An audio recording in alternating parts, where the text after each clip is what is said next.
In the quiet corner of a starry night, nestled in the hamster wheel of a sleepy science lab, lived Gigi, a curious little space hamster with a nose for mischief and a heart full of stardust. She wasn't an ordinary hamster. Gigi wore a homemade astronaut helmet fashioned from a teacup and dreamed of blasting off into galaxies unknown. Every night, she would climb into the lab's model rocket, spin the dials, and squeak countdowns to invisible crowd. But one twinkling evening, during a particularly enthusiastic pretend launch, something extraordinary happened. The rocket shuddered, gears clicked, and with a pop and a zing, Gigi found herself swirling through a whirlpool of colors and candy-sweet wind.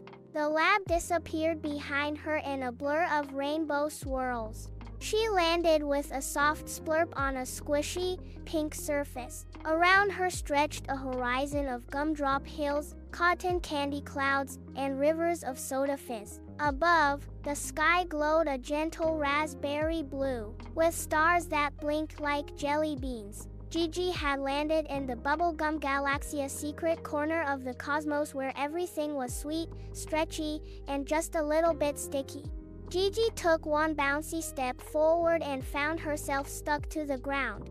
With effort, she peeled her tiny feet free and followed a trail of squeaky footprints into a peppermint forest. There, she met Professor Pop, a bouncing, bubble-blowing alien with glasses made of lollipops and a voice that sounded like soda fizz. He explained, with much fluttering and wobbling, that the bubble core, the magical hub that kept the galaxy's sweetness and balance, was in danger. The flavors, he said, were fading. Peppermint was turning plain, lemon had lost its zing, and the chocolate moons were crumbling. Without the bubble core's pulsing pop, the whole galaxy would flatten into flavorless goo. Eager to help, Gigi joined the professor and his flying jelly bean ship. Together, they zoomed past licorice comets and popcorn meteor showers, heading toward the center of the galaxy where the bubble core pulsed like a neon heart. Along the way, they were chased by sour gum gremlins, dodged sticky toffee storms, and solved riddles from floating fortune cookies.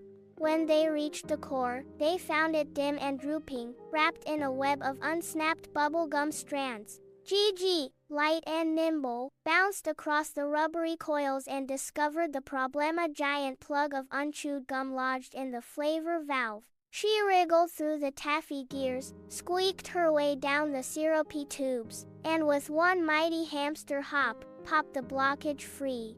The core began to pulse again.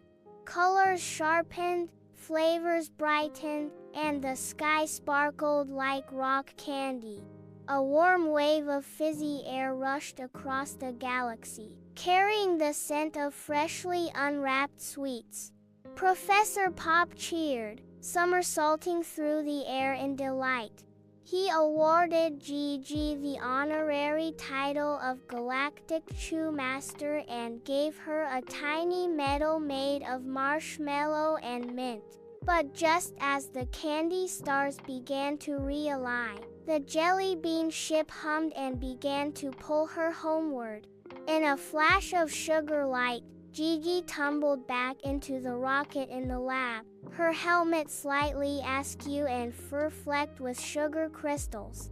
Morning light peeked through the lab windows as the scientist entered, puzzled to find gumdrops on the control panel and the faint smell of bubblegum in the air. Gigi yawned and stretched, curling into her wheel as if nothing had happened. But on a tiny hook in her cage, the marshmallow metal glowed gently, and every so often, Gigi would glance at the stars and wonder if the Bubblegum Galaxy was still popping, just out of reach, and if it ever needed her again, she'd be ready.